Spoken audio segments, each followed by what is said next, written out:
नमस्कार, स्वागत है आप सभी का प्राइम न्यूज में। मैं हूं खुशबू खान और यूके प्राइम में सबसे पहले बात करते हैं योग गुरु बाबा रामदेव और उनके सहयोगी आचार्य बालकृष्ण ने कोरोना को खत्म करने के लिए रामबाण दवा बनाने का जैसा ही दावा किया, उसके थोड़ी देर बाद ही केंद्रीय आयुष मंत्रालय ने स्वामी रामदेव को झटका दे दिया। आयुष मंत्रालय ने स्वामी रामदेव के दावे पर सवाल खड़े करते हुए उनसे दवा के प्रचार प्रसार पर तुरंत रोक लगाने के साथ ही इस संबंध में पूरी जानकारी उन्हें भेजने के निर्देश दे दिए। पतंजलि रिसर्च केंद्र ने आयुष मंत्रालय को 11 पेज के दस्तावेजों के साथ अपना जवाब भेज दिया है।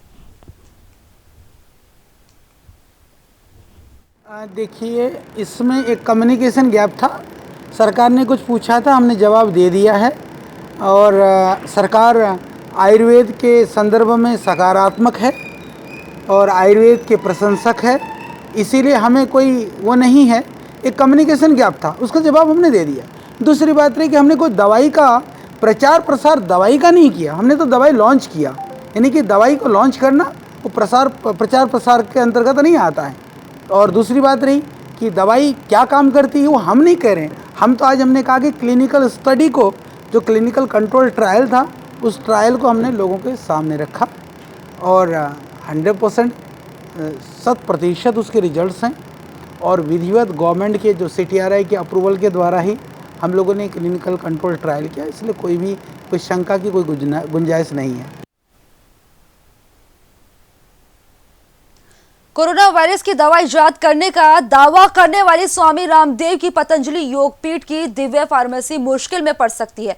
कंपनी को सर्दी जुकाम की दवा बनाने का लाइसेंस जारी किया गया था, लेकिन पतंजलि ने कोरोना की दवा बनाने का दावा किया। इसी बात को आधार बनाकर अब नोटिस जारी किया गया है। स्टेट ड्रग्स कंट्रोल ने दिव्य योग फार्मेसी को नोटिस जारी कर दिया और नोटिस में पूछा गया है कि दिव्य योग फार्मेसी ने कोरोना की जो दवा बनाने का दावा किया है उसका आधार आखिर क्या है। फार्मेसी ने कोरोना किट बनाने की परमिशन कहां से ली और दूसरा प्रचार प्रसार के लिए परमिशन क्यों नहीं ली गई।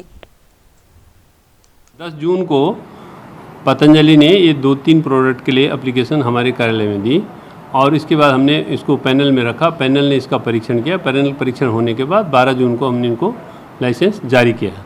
उसमें इनके द्वारा कोरोना के ट्रीटमेंट से संबंधित कोई भी क्लेम या कोई भी नाम उसमें नहीं लिखा गया है। हमारे द्वारा जो उसको अनुमोदित किया गया है उसमें इम्यूनिटी बूस्टर और कास और श्वास, खांसी और बुखार, इसके लिए उसको अप्रूव किया गया है।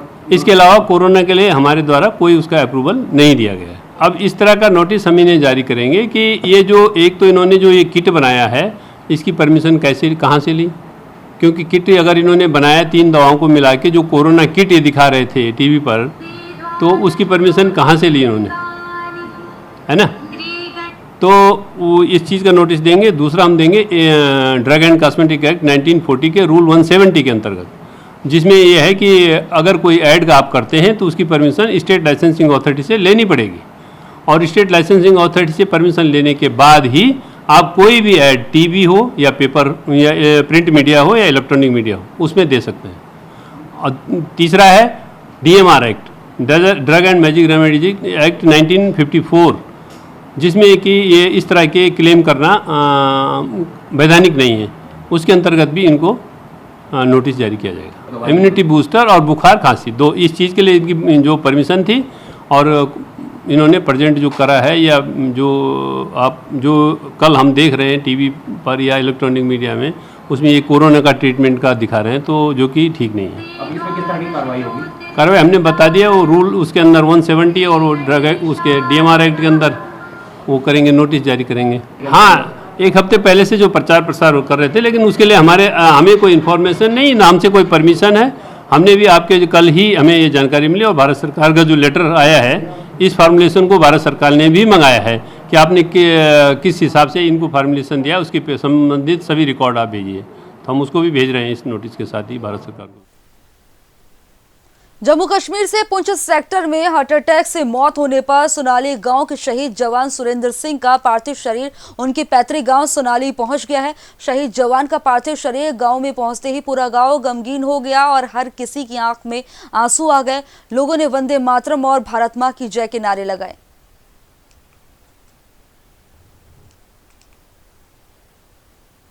सीएम त्रिवेंद्र सिंह रावत ने अपने सरकारी आवास पर ई कलेक्टेड प्रणाली देहरादून का शुभारंभ किया और कहा है कि समय की मांग के अनुसार तकनीक का अधिक से अधिक उपयोग जरूरी है। ई कलेक्टेड प्रणाली से लोगों को सुविधा तो होगी और साथ ही समय की बचत भी होगी और अनावश्यक कार्यकर्ताओं की भागदौड़ भी यहां पर कम करनी पड़ेगी और ई ऑफिस प्रणाली से कार्यों में और ज्यादा पारदर्शिता आएगी। मुख्यमंत्री ने कहा है कि अन्य विभागों में भी ई ऑफिस प्रणाली शुरू करने के प्रयास किए जा रहे हैं। उन्होंने निर्धारित तारीख से एक हफ्ता पहले ही इस प्रणाली का शुभारंभ किया और प्रशासन को भी इसकी बधाई दी।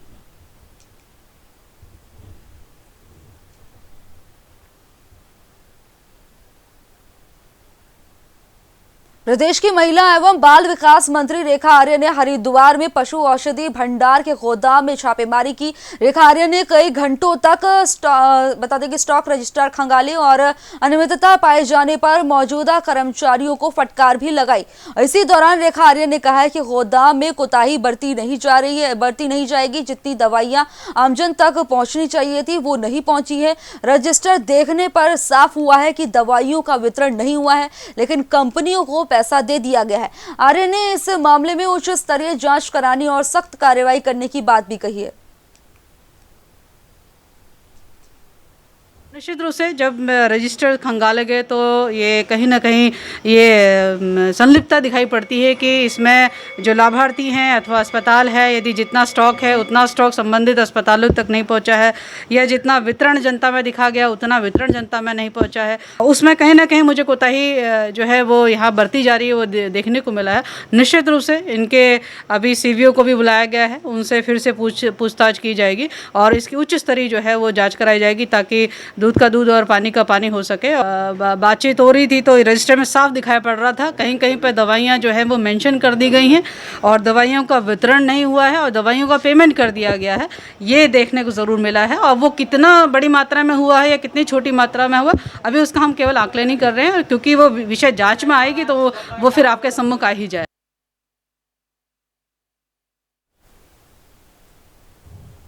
लालकुआं के एकमात्र स्वास्थ्य केंद्र में लगातार अव्यवस्थाओं की शिकायतें मिल रही थी और जिस पर एक्शन लेते हुए विधायक नवीन चंद्र दुमका ने केंद्र का औचक निरीक्षण किया, जहां अव्यवस्थाएं का अंबार मिलने पर उन्होंने प्रभारी चिकित्सा अधिकारी को जमकर फटकार लगाई।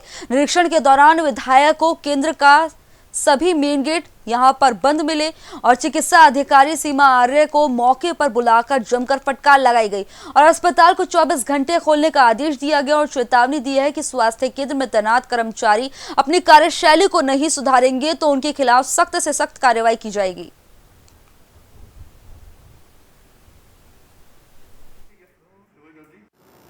सामान्यतः निरीक्षण में गेट तो बंद ही मिला, अंदर का गेट भी बंद ही मिला। अभी मैडम डॉक्टर मैडम ये आ गई हैं, लेकिन कुल मिला के स्थिति अच्छी नहीं है। कोविड का समय चल रहा है, वैसे भी आदमी को दुख तकलीफ है, गर्मी का समय है, दस्त की परेशानी होती है, पेट संबंधी दिक्कतें होती हैं या छोटी मोटी बुखार की दिक्कत होती है। आदमी यहाँ पर नहीं आएगा तो कहाँ जाएगा आखिर। मैं इस विषय में मैं सीएमओ मैडम से फिर बात करूँगा कि व्यवस्था को सुधारने के लिए कुछ अपने स्तर से करें और मैंने मैडम से आपके सामने ही बोल दिया है कि अपने विषय में तय कर लें कि चला सकती है नहीं चला सकती हैं। अगर नहीं चला सकती हैं तो सुविधाजनक स्थान पर जा करके कोई दूसरी व्यवस्था करनी होगी। ठीक।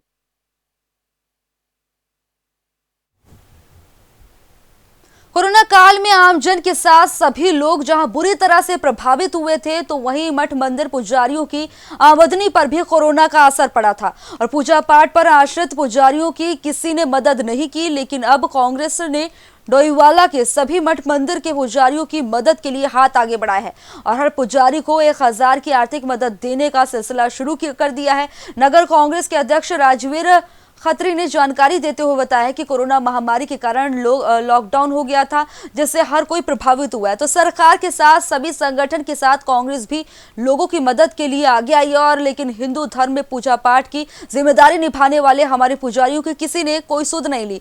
इसलिए नगर कांग्रेस कमेटी हर पुजारी को आर्थिक सहायता देकर उनकी छोटी से बड़ी हर मदद करेगी। देखिए, आप जानते हैं कोरोना काल में सब कोई प्रभावित थे, तो सबके लिए सरकार ने कुछ ना कुछ किया है। हमारे जो धार्मिक स्थल के पुजारी थे वो कहीं ना कहीं इस चीज़ से अछूते रहे हैं, तो हमारे कांग्रेस परिवार ने सोचा कि क्यों ना अपने धार्मिक स्थलों के जो पुजारी हैं उनके लिए कुछ ना कुछ मदद की जाए। उसी उसमें परिप्रेक्ष्य में मैंने सबसे बात करी। हमारे चेयरमैन प्रतिनिधि सागर भाई भी थे और हमारे सारे जितने भी पार्षद हैं सब ने मिलकर एक मदद की मेरे को पेशकश किया कि हम सब मदद करेंगे। तो मैं उनका भी धन्यवाद करता हूं। और आज हम सप्ती वाले के शिव मंदिर से शुरुआत कर रहे हैं। आज हम जो हमारे कांग्रेस परिवार की तरफ से 1000 रुपये जो भी जितने भी मंदिर हैं डोईवाला नगर पालिका के सबको, जितने भी उसके पुजारी हैं जो नित्य नियम से पूजा करते हैं। और देश में लगातार बढ़ रही महंगाई के विरोध में महिला कांग्रेस और यूथ कांग्रेस ने ठेली में बैठकर प्रदर्शन किया। प्रदर्शनकारियों का कहना था कि केंद्र और राज्य सरकारें दोनों में ही बीजेपी की सरकार है और डबल इंजन होने से हर चीज के दामों में डबल से ज्यादा बढ़ोतरी लगातार जारी है।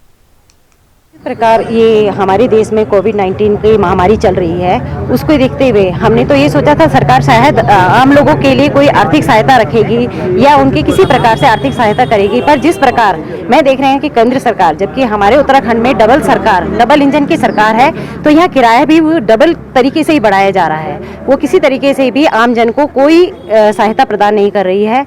और जिस तरीके से उन्होंने अब किराया बढ़ाया है, पेट्रोल डीजल के दाम बढ़ रहे हैं, उससे तो वो लग रहा है कि वो आम लोगों के साथ ही नहीं है। क्योंकि जिस प्रकार ये अब किराया हमारा 3 गुना हो गया है, उससे आम जनता कोई भी यहाँ से देहरादून या दिल्ली या कहीं भी आने जाने में असमर्थ है। क्योंकि आपको पहले ही पता है कि सारे बेरोजगार हो चुके हैं, कोई भी यहाँ रोजगार के साधन नहीं है, तो रोजगार के लिए यहाँ से लोगों को बाहर ही जाना पड़ेगा। वैश्विक महामारी कोविड-19 में जो सबसे ज़्यादा असर हुआ है वो आम लोगों पर हुआ है या बेरोजगार लोगों पर इसमें असर हुआ है, आर्थिकी पे असर पड़ा है। लेकिन इसके विपक्ष दूसरी ओर जहां इस समय सरकार को मदद करनी चाहिए थी आम आदमी टकटकी लगाए बैठे था कि प्रदेश सरकार कुछ उन्हें आर्थिक सहयोग करेगी, आर्थिक मदद करेगी। लेकिन इसके ठीक उलट यहाँ पर सरकार द्वारा जो किराए में 2 गुना से 3 गुना बढ़ोतरी की गई है और पेट्रोल डीजल के दामों में लगातार आज 17वीं बार यहाँ पर बढ़ोतरी की गई है। तो इससे कहीं ना कहीं आमजन त्रस्त हुआ है और जो यह दोहरा मापदंड सरकार ने अपनाया है वह कहीं ना कहीं गलत है। युवा कांग्रेस इसका पूर्ण रूप से विरोध करती है।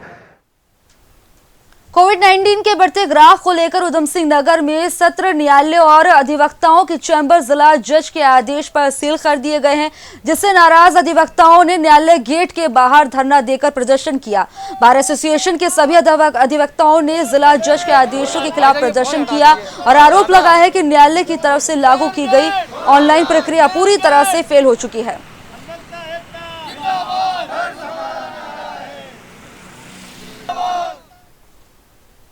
वहीं गदरपुर के मटकोटा मार्ग की हालत बेहद खराब हो गई है, जिसके विरोध में कांग्रेस कार्यकर्ताओं ने जयनगर गांव के पास त्रिवेंद्र सरकार के खिलाफ जमकर नारेबाजी की, प्रदर्शन किया और कैबिनेट मंत्री अरविंद पांडे का पुतला भी फूंका और कैबिनेट मंत्री अरविंद पांडे पर कई गंभीर आरोप भी लगाए। गदरपुर मटकोटा मार्ग जर्जर हालत में है, रास्ते में बड़े बड़े गड्ढे हो गए हैं। इस संबंध में कैबिनेट मंत्री ने SIT जांच करने की बात कही थी, लेकिन 2 साल बीत गए, अभी तक यहां पर कोई कार्रवाई नहीं की गई।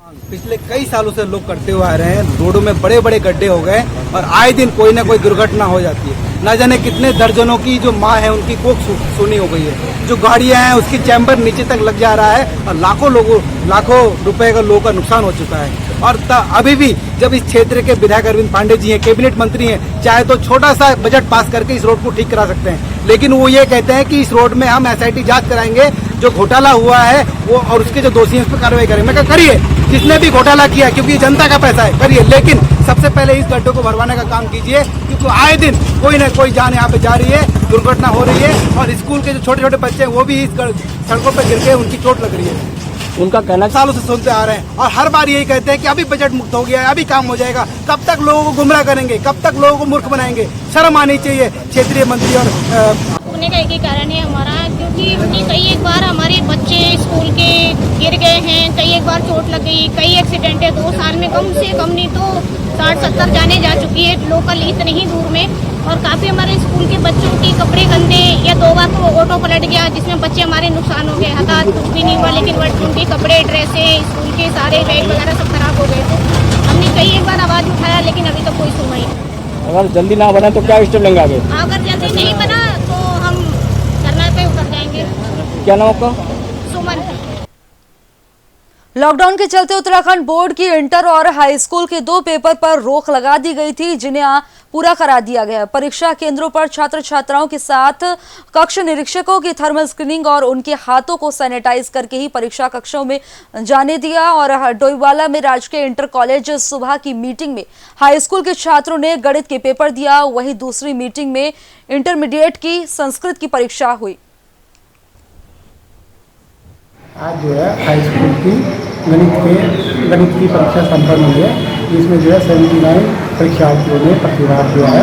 सभी बच्चों ने अच्छे प्रश्न पत्र को हल किया है और हमने जो है केंद्र पर पूरे निर्देश के साथ उनका अनुपालन करते हुए परीक्षा को संपन्न कराया।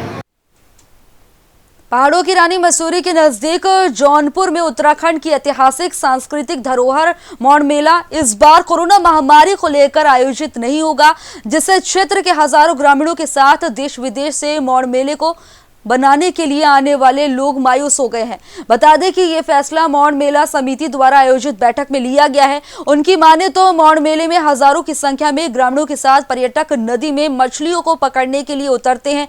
ऐसे में तो सोशल डिस्टेंसिंग की धज्जियां उड़ेगी, इसलिए ये फैसला लिया गया है। संक्रमण के कारण के खतरों को देखते हुए ये मौड़ मेला इस बार निरस्त किया गया है। आयोजन समिति ने सभी पांतीदारों की राय शुमारी लेकर के इसको इस साल नहीं मनाने का निर्णय लिया। पिछले लगभग 150 सालों से ये मेला मनाते आए हैं। 1866 में इतिहास में ऐसे प्रमाण है कि सन 1866 में इस मेले की शुरुआत टिहरी नरेश की मौजूदगी में हुई थी। अगलाड़ नदी में अमरू पौधा होता है, औषधीय पादप है ये, और उसकी जो छाल होती है, ग्रामीण उसकी छाल को निकालते हैं। उसकी छाल को सुखा करके फिर उसको भुना जाता है आग में, और फिर उसको घराट में पीस करके उसका महीन पाउडर बनाया जाता है, जिसको मौण, उसी को कहा जाता है कि ये मौण निकला है। रुद्रपुर के ट्रांजिट कैंप में शादी का झांसा देकर शारीरिक संबंध बनाने वाले युवा मोर्चा के नेता को पुलिस ने गिरफ्तार कर लिया है। महिला के साथ दुष्कर्म करने का आरोपी को कोर्ट में पेश करने के बाद उसे जेल भेज दिया गया। मुकदमे के बाद 30 मई से आरोपी फरार चल रहा था। आखिरकार आरोपी को पुलिस ने गिरफ्तार कर लिया है। इसको गिरफ्तार किया गया है। ये ठाकुर नगर के रहने वाले हैं, सुरेश विश्वास ठाकुर नगर के रहने वाले हैं। इनके ऊपर एक महिला ने आरोप लगाया है कि इसने हमारे साथ जो है जोर जबरदस्ती कर बलात्कार किया है, जिस संबंध में विवेचना की गई। तो विवेचना में आरोप जो है सिद्ध हो गए हैं, तो उसके खिलाफ आज उसको अरेस्ट करके माननीय न्यायालय में पेश किया गया। ये अपने घर पे ही सो रहा था और इसने बाहर से अपना गेट लॉक करके, ताकि पुलिस को पता ना चले, और अंदर खुद सो रहा था। मुखबिर द्वारा सूचना दी गई कि अंदर ही है। तो जब हमने इस बात पे जब तलाशी ली तो देखा अंदर घर में था, जब हम अंदर दबिश दी। उत्तराखंड के डोईवाला में पूर्व सैनिकों ने चाइना के खिलाफ आक्रोश रैली निकाली और चीनी सामान के बहिष्कार करने की जनता से अपील की। लद्दाख के चाइना बॉर्डर पर भारतीय सैनिकों की शहादत से देश में रोष बना हुआ है और हर कोई अब चीनी सामान का बहिष्कार कर चीन को सबक सिखाने के लिए लगातार सड़कों पर उतर रहा है।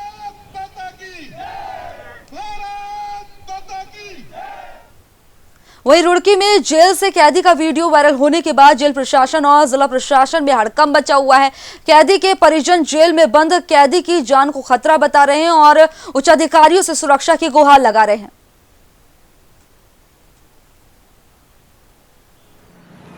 यहाँ से किसी को वीडियो आई होगी, कोई बच्चा यहाँ से मेरे घर पर आया, गांव का ही, उसने कहा शाहबाज को देख कितना मार रखा वहाँ जेल में। मैंने कहा कहाँ मार रखा, क्यों देखो। मैंने वो वीडियो देख को मैं घबरा गई। मैंने एक लड़के को ही गाँव में सो उसके साथ मैं जेल पर पहुँची। मैंने कहा मेरे शहबाज को दिखाओ मुझे, और उसको मार रखा, तुझे कौन कह रहा। देखिए, जो ये वीडियो प्रकरण है इसमें यही जानकारी लेने गए थे कि किस समय जो बंदी है संबंधित जिसको चिकित्सकीय उसके लिए ले जाया गया था, उसको क्या समय था, रोस्टर रजिस्टर की जांच की गई और साथ ही साथ जो जेलर है कालापानी महोदय उनसे भी जानकारी ली गई कि किस समय डॉक्टर की विजिट हुई थी, किस प्रकार से पूरा मामला है। तो इस संबंध में लिखित आख्या के लिए उनसे कहा गया है और लिखित आख्या से सारे तथ्यों को उजागर कर वो किया जाएगा। जैसे दिखा रहे कि मारपीटाई का वीडियो, जो मारपीटाई उनके साथ हुई है, क्या है सही है? रुड़की के झबरेड़ा थाना इलाके में 22 जून को युवक के साथ हुई लूट का खुलासा करते हुए एक आरोपी को गिरफ्तार किया गया है। पुलिस ने गिरफ्तार आरोपी के पास से चाकू और मोबाइल भी बरामद कर लिया है। एसएसपी हरिद्वार के निर्देश पर एक टीम गठित की गई थी। बताया जा रहा है कि कुबड़ा बलेलपुर मार्ग पर युवक के साथ लूट हुई थी और पीड़ित ने इस संबंध में थाने में मुकदमा दर्ज कराया था। एसएसपी ने इस मामले में आरोपियों की गिरफ्तारी के लिए जल्द आदेश दिए थे।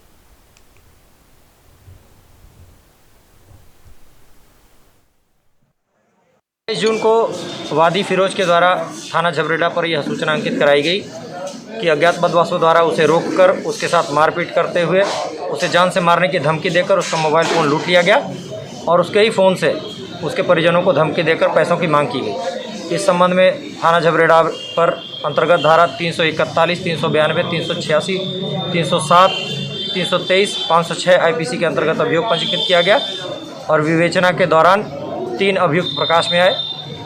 अभियुक्त एजाद को कल गिरफ्तार कर लिया गया है, जिसमें गिरफ्तारी के दौरान उसके कब्जे से एक अवैध चाकू बरामद हुआ है, जिस संबंध में अलग से धारा 25/4 आर्म्स एक्ट का अभियोग पंजीकृत किया गया है। साथ ही लूटा हुआ मोबाइल फ़ोन भी बरामद किया गया है। उक्त मोबाइल फ़ोन से ही उसके और इसी के साथ इस बुलेटिन में इतना ही। देखते रहिए प्राइम न्यूज़। नमस्कार।